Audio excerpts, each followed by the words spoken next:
नमस्कार मित्रांनो, कमळी मालिकेचा पुढील येणाऱ्या भागांमध्ये एक खूप मोठा आणि इमोशनल ट्विस्ट पाहायला मिळणार आहे.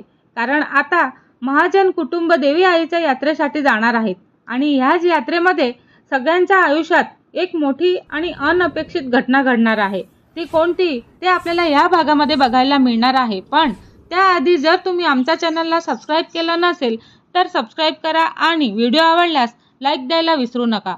तर आपण पाहतो की महाजन हाऊसमध्ये सकाळपासूनच खूपच गडबड सुरू झालेली असते. घरामध्ये सगळीकडे उत्साहाचं वातावरण आपल्याला दिसत असतं.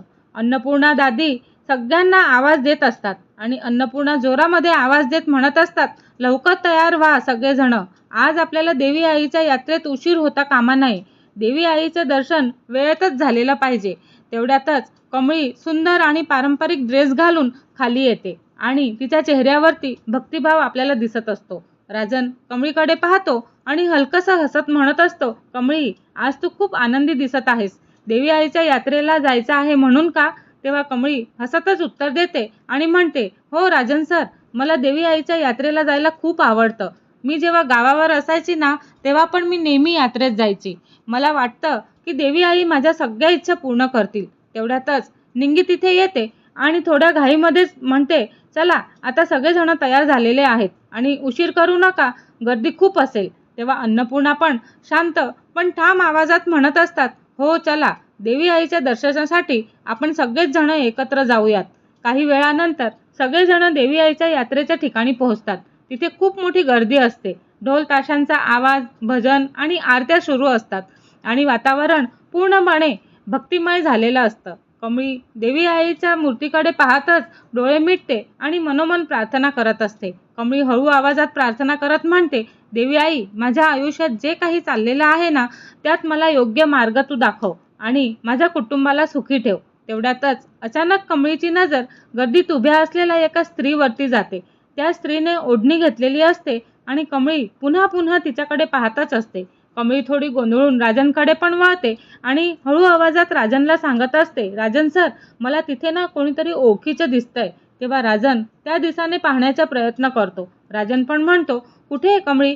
इतकी गर्दी आहे आणि तू नीट दिसत नाहीये, तुला काय दिसतंय तिथे? तेवढ्यातच अन्नपूर्णा आजींची नजर सुद्धा त्या दिशेनेच जाते आणि ती स्त्री हळूहळू आपली ओढणी थोडी बाजूला करते आणि तिचा चेहरा दिसतो आणि तो चेहरा पाहताच अन्नपूर्णा पूर्णपणे हादरून जाते. अन्नपूर्णा धक्क्यामध्ये जाते आणि म्हणत असते, सरोजा. हे नाव ऐकताच कमळीच्या चेहऱ्यावरती आनंद आणि धक्का दोन्हीही दिसतात. कमळी डोळ्यामध्ये पाणी आणत म्हणत असते, माई. कमळी लगेच तिच्या दिशेने धावायला लागते आणि सरोजा मात्र घाबरलेली दिसत असते. ती आजूबाजूला घाबरलेल्या नजरेने पाहत असते आणि कमळी सरोजा जवळ पोहोचून जाते. कमळी भावनेने म्हणत असते, माई, तू इतके दिवस कुठे होतीस? मी तुला खूप शोधलं, मला सोडून का गेली तू? तेव्हा सरोजाच्या डोळ्यात पण अश्रू येतात. सरोजा रडतच म्हणत असते, कमळी, माझी लेक, मला माफ कर बाळा, मला तुझ्यापासून दूर राहावं लागलं, पण त्यासाठी काहीतरी कारण आहे. तेवढ्यातच अन्नपूर्णा आणि राजन सुद्धा तिथेच येतात.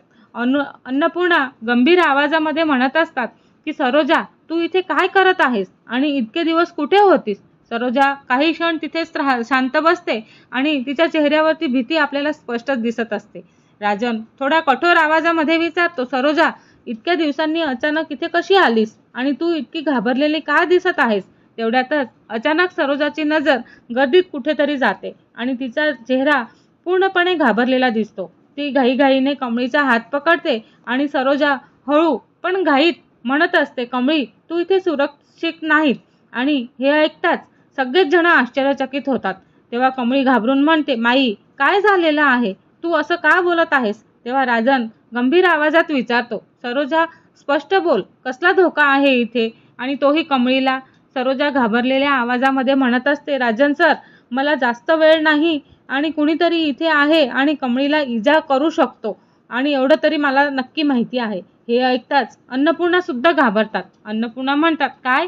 कोण आहे तो माणूस? तेवढ्यातच अचानक गर्दीतून काळ्या कपड्यातला एक माणूस त्यांच्या दिशेने चालत येत असतो आणि सरोजाच्या चेहऱ्यावर आणखीनच भीती वाढते. सरोजा घाईघाईने म्हणते, कमळी, माझं ऐक, तू इथून लगेच निघून जा.